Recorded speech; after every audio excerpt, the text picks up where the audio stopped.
Alright, so in order to do this, you're going to need a few basic pieces of equipment. The hardest to get is, kind of ironically, the screwdriver, because the screws are kind of small, kind of in between a medium size, but they're also really deep set. So you're going to need one of these. I have, the bit drivers that you see oftentimes, and of course those will not fit. So luckily I had this one laying around, but I'll put a link in the description for a similar one. You're also going to need some solder, and of course I'd recommend going lead free, because while breathing these fumes is bad, it's not nearly as bad as breathing lead. Then you're going to need some sort of conductive material. I'm using a staple because it's a really small gap that we're going to have to bridge, and something to cut that staple with, and I'm using those Profoot toenail clippers, and of course a soldering iron as well. So we're going to remove the casing,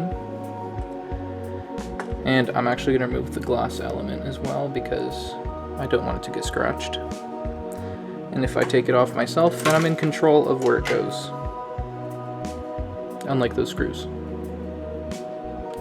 And so what we're going to be doing here is rotating this to face us and shorting these two. This is the power button, and so shorting them is essentially like having it always be pressed down. And what we're going to need is to take this. I'm going to snip one of these little legs off just to make it a little bit more manageable, but I'm also not going to snip off the other one so I can still hold it.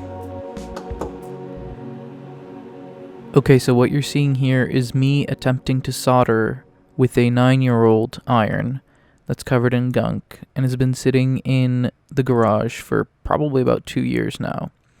It doesn't get up to the right temperature, and so I'm sticking it in the stove fire in order to heat it up. And of course it's quickly cooling down because metal doesn't retain heat very long. But with a working soldering iron, this should happen a lot more quickly. All that's left to do now is just screw the case back on, plug it into an outlet that's compatible with your assistant, and revel in your ability to bring a galaxy into your bedroom with a simple command. Turn on the stars.